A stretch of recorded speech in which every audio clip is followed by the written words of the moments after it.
అందరికీ నమస్తే అండి. నరేంద్ర మోదీ గారు చాలా తెలివైన వ్యక్తి అండి. చాలా తెలివైన పాలకుడు. చాలా తెలివైన నాయకుడు. ఎంత తెలివంటే దేశవ్యాప్తంగా ప్రపంచవ్యాప్తంగా పెట్రోల్ రేట్లు పెరుగుతున్నాయి. మన పక్కనున్న పాకిస్తాన్ కావచ్చు, శ్రీలంక కావచ్చు, బంగ్లాదేశ్ కావచ్చు, అమెరికా అగ్రరాజ్యం అమెరికాలో కూడా 30-40% పెట్రోల్ రేట్లు పెరుగుతున్నాయి. సో ప్రపంచంలో 80 దేశాలకు పైగా పెట్రోల్ రేట్లు పెరిగాయి గడిచిన నెల రోజుల్లో. కానీ మన దేశంలో మాత్రం పెట్రోల్ రేట్లు పెరగల. ఓన్లీ ప్రీమియం పెట్రోల్ రేట్లు మాత్రమే ₹2 పెరిగాయి. నిన్న రష్యా వాళ్ళకి చెందిన నయారా వాళ్ళు పెట్రోల్ రేట్లు పెంచారు.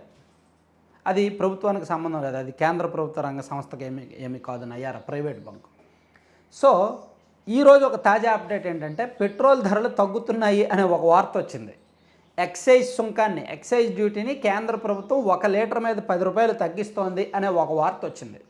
దాంతో మిడిల్ క్లాస్ వాళ్ళు, బిలో మిడిల్ క్లాస్ వాళ్ళు అందరూ ఓహో బీభత్సం సంతోషించారు. ఇదేంటి ₹10 లీటర్ మీద తగ్గిందంటే అంటే ఇప్పుడు ₹110 ఉన్న పెట్రోల్ ఒక్కసారిగా ₹100 వచ్చేస్తుందా అనుకున్నారు. కానీ కాదు. ఆ తగ్గింపు సామాన్యులకు దక్కదు, ప్రజలకు దక్కదు. మరి ఎవరికి దక్కుద్ది? ఆ కంపెనీలు వాళ్ళకు దక్కుద్ది. ఇక్కడ చాలా ఇంట్రెస్ట్ లెక్క ఉంది. సో ఎందుకు కేంద్రం ఇప్పుడు తగ్గించాల్సి వచ్చింది అంటే ఇన్నాళ్ళు అదనంగా దోచుకుంటున్నారు కాబట్టి. ఇప్పుడు తగ్గించారు అంతే. సో అంతే తప్ప అక్కడ కేంద్రం చేసిన త్యాగం అనేది ఏమీ లేదు. ఇక్కడ మీకు సింపుల్గా ఒక లెక్క చెప్పాలంటే మీరు ఒకసారి పక్కన చూడండి. క్రూడ్ ఆయిల్ ప్రైసెస్ ట్రెండ్ జనవరిలో $60 నుంచి $70 ఉంది పెర్ బ్యారెల్. ఫిబ్రవరిలో బిలో $70 ఉంది పెర్ బ్యారెల్. మార్చి వచ్చేసరికి ప్రజెంటు 90 నుంచి 100, ఒక్కోసారి 100 కూడా క్రాస్ అయింది మొన్న మధ్య గత వారం. ప్రజెంటు 88, 90, 95 మధ్యలో ఉందన్నమాట బ్యారెల్ ధర $90. అంటే దాదాపుగా 20 నుంచి 25% క్రూడ్ ఆయిల్ ధర పెరిగింది. కాబట్టి ప్రపంచవ్యాప్తంగా కూడా పెట్రోల్ ధరలు పెరిగాయి. ఎందుకంటే క్రూడ్ ఆయిల్ నుంచే పెట్రోల్ ఉత్పత్తి అవుతుంది కదా. సో దానివల్ల అన్ని దేశాలు కూడా ధరలు పెంచాయి.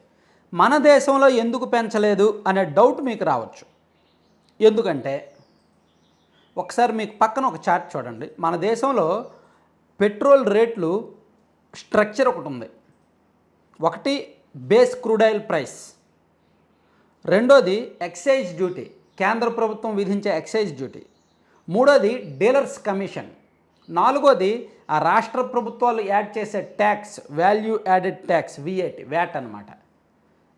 ఈ 4 ఆధారంగా ఆ పెట్రోల్ రేట్లు ఉంటాయి మన దేశంలో. స్ట్రక్చర్ అది. ఇందులో క్రూడ్ ఆయిల్ ప్రైస్ అంటే ఒక లీటర్ పెట్రోల్ ఉత్పత్తి చేయడానికి వాళ్ళు క్రూడ్ ఆయిల్ కొనగా వాళ్ళ ఉత్పత్తి వ్యయం మొత్తం కలిపి 1 లీటరు ₹19 నుంచి ₹21 మాత్రమే ఖర్చు అవుద్ది. మన దేశంలో ఉన్న ఈ ఐఓసీఎల్ కానీ, బీపీసీఎల్ కానీ, హెచ్పి వాళ్ళకి కానీ ఎవరికైనా సరే 19 నుంచి ₹21 ఖర్చు అవుద్ది పెట్రోల్ లీటర్ తయారు చేయడానికి. కానీ మనకు 109కి ఎందుకు అమ్ముతున్నారంటే ఎక్సైజ్ డ్యూటీ, కేంద్ర ప్రభుత్వం విధించే పన్నులు ఉన్నాయి. అరౌండ్ ఒక 20% పన్నులు ఉంటాయి. అంటే ప్రతి లీటర్ మీద ₹20 కేంద్ర ప్రభుత్వానికి పన్ను వెళ్తుంది. మనం ప్రతిరోజు కూడా పెట్రోల్ కొట్టించుకుంటామా? మనం రోజుకి 1 లీటర్ పెట్రోల్ కొట్టించుకుంటే ₹20 మనం కేంద్రానికి పన్ను కడుతున్నట్టే. సో అట్లా కేంద్రం ఎక్సైజ్ డ్యూటీ ₹20 వేస్తుంది. అలాగే రాష్ట్రాలు వ్యాట్ వేస్తాయి, వాల్యూ యాడెడ్ ట్యాక్స్. ఇది దేశవ్యాప్తంగా మన 2 తెలుగు రాష్ట్రాల్లోనే వ్యాట్ ఎక్కువ. తెలంగాణలో ఏమో 35% వ్యాట్, మన రాష్ట్రంలో 31% వ్యాట్ ప్లస్ ఇంకా అదనంగా 4% వ్యాట్, అంటే 35 ప్లస్ ₹1 రోడ్ సెస్, అంటే 36% మన రాష్ట్రంలో.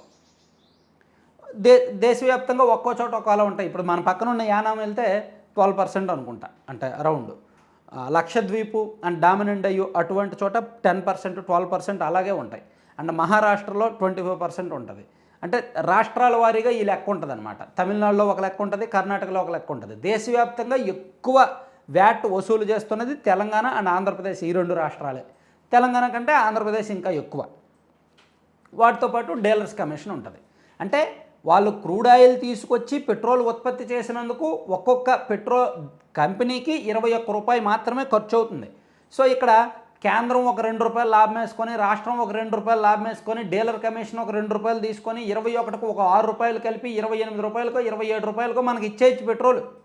కానీ అలా ఇవ్వరు, ఎందుకంటే ప్రభుత్వాలు నడవాలి కదా. కాబట్టి వాళ్ళు విపరీతంగా ట్యాక్స్ లాగుతున్నారన్నమాట. సో అలా అందుకు ఇన్నాళ్ళు కేంద్రం లీటర్ మీద రూ. 20 దోచుకుంది కాబట్టి కేంద్రం ఇప్పుడు ఒక రూ. 10 తగ్గించింది. అరే బాబు, ఇన్నాళ్ళు నేను తిన్నంత తిన్నాను, సో ఇప్పుడు పరిస్థితులు బాగాలేవు. ఇప్పుడు ఏం జరుగుతుంది, ఈ లీటర్ పెట్రోల్ ఉత్పత్తికి కంపెనీలకు ఎక్కువ ఖర్చు అవుతుంది. ఇన్నాళ్ళు రూ. 20 మాత్రమే ఖర్చు అయ్యేదని చెప్పుకున్నాం కదా, ఇప్పుడు 25-26 ఖర్చు అవుతుంది గత 15-20 రోజుల నుంచి కూడా. ఎందుకంటే క్రూడ్ ఆయిల్ కొరత కారణంగా అండ్ క్రూడ్ ఆయిల్ ప్రపంచవ్యాప్తంగా మార్కెట్ ధరలు పెరిగిన కారణంగా.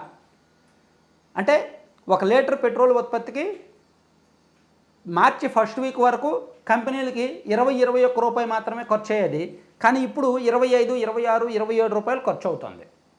దీన్ని కంపెనీలు భారంగా ఫీల్ అవుతున్నాయి. కానీ కేంద్ర ప్రభుత్వం రేట్లు పెంచడానికి ఒప్పుకోవట్లా. చివరికి ఇప్పుడు రేట్లు పెంచాల్సిన గత్యంతరం లేని పరిస్థితి. ఖచ్చితంగా రేట్లు పెంచాలి, ఎందుకంటే ప్రపంచవ్యాప్తంగా క్రూడ్ ఆయిల్ ధరలు పెరిగాయి, ఇక్కడ పెట్రోల్ మ్యానుఫ్యాక్చరింగ్ పెరుగుతోంది, ధర పెరుగుతోంది. కాబట్టి కంపెనీలు రేట్లు పెంచొద్దు, మేము మా పన్ను తగ్గించుకుంటాం అని కేంద్రం దిగొచ్చి వాళ్ళు లీటర్ మీద రూ. 20 తీసుకునేసి కాస్త రూ. 10 తగ్గించి, సో ఇప్పుడు లీటర్ మీద రూ. 10 తీసుకుంటున్నారు. సో ఆ రూ. 10 తయారు చేసే కంపెనీలకు వెళ్తుంది. అంటే వాళ్ళు ఇన్నాళ్ళు నష్టపోతున్నారు కదా, ఆ నష్టాలను వాళ్ళు భర్తీ చేసుకుంటారు. అంతే తప్ప ఇది సామాన్యుడికి దక్కదు. సామాన్యుడికి దక్కాలంటే ఏం చేయాలి, రాష్ట్ర ప్రభుత్వాలు వ్యాట్ వేస్తున్నాయి కదా, ఆ వ్యాట్ను వదులుకుంటే దక్కుద్ది. కానీ ఇక్కడ వీళ్ళేమంటారు, ప్రభుత్వాలు ప్రపంచవ్యాప్తంగా రేట్లు పెరుగుతున్నాయి, ఇప్పుడు మేము ఇంకా పెంచకపోవడమే ఎక్కువ, అదే ఒక పెద్ద వరం ప్రజలకి, దేశ ప్రజలకి, ఇంకా మేము తగ్గించడం ఎందుకు అంటే మన కేంద్ర రాష్ట్ర ప్రభుత్వాలు చాలా తెలివిగా జనాలకు అలవాటు చేస్తాయి ఎక్కువ రేట్లకు కొనడం. పెట్రోల్ వాస్తవంగా మనకు 40 రూపాయలకి 30 రూపాయలకి అమ్మినా ఎవరికీ నష్టం లేదు, కానీ అదనంగా దోచుకోవడం అలవాటు చేసేసాయి మన కేంద్ర రాష్ట్ర ప్రభుత్వాలు. కాబట్టి ప్రజలు ఫిక్స్ అయిపోయారు పెట్రోల్ 110, 109 అని. సో ఇంకా తగ్గించడం ఎవరు ఆశించరు, పెంచకుండా ఉంటే చాలు అనుకుంటారు. సో పెంచకుండా ఉంటే చాలు కాబట్టి పెంచట్లేదు, తగ్గించట్లేదు. తగ్గించాల్సిన టైం వచ్చినప్పుడు కూడా తగ్గించాలి. అంతెందుకు, ఇప్పుడు బ్యారెల్ $90 ఉంది, ఆ మధ్య $60కి $48 కూడా వెళ్ళింది. మరి అప్పుడు తగ్గించాలిగా, తగ్గించాల. సో క్రూడ్ ఆయిల్ ధరలు తగ్గినప్పుడు మన దగ్గర పెట్రోల్ ధరలు తగ్గట్లా, క్రూడ్ ఆయిల్ ధరలు పెరిగినప్పుడు పెంచే అవకాశం ఉన్న చోట ఈ కేంద్రం ఎక్సైజ్ డ్యూటీ వదులుకుందనమాట. సో ఇది నరేంద్ర మోదీ గారి ప్లాన్ అండ్ పవర్ ఒక ముందు చూపు అనుకోవచ్చు. సో మరీ ఇబ్బందిగా ఉంటే రాష్ట్రాలు వదులుకుంటాయి. పైగా ఇప్పుడు 5 రాష్ట్రాల్లో ఎన్నికలు జరుగుతున్నాయి. ఈ టైంలో కేంద్ర ప్రభుత్వం ఏదో మేము త్యాగం చేశాము, పేద ప్రజల కోసం పెట్రోల్ ధరలు పెరగకుండా, క్రూడ్ ఆయిల్ ధర పెరుగుతున్నా సరే మన దేశంలో పెట్రోల్ ధరలు పెరగకుండా ఉండడానికి కేంద్ర ప్రభుత్వం పేదల సేవలో తరించింది, మేము త్యాగం చేశామని చెప్పుకోవడానికి కూడా బాగుంటుంది. మన పక్కనున్న దేశాలన్నింటిలో కూడా పెట్రోల్ ధరలు పెరుగుతున్నా మన దేశంలో పెరగట్లేదు, దానికి కేంద్ర ప్రభుత్వం అమలు చేస్తున్న విధానాలే కారణం అని చెప్పుకోవడానికి బాగుంటుంది. పొలిటికల్ మార్కెటింగ్కి ఏం విధానం, రూ. 20 దోచుకున్నారు, ఇప్పుడు రూ. 10 వదులుకున్నారు, అదే విధానం.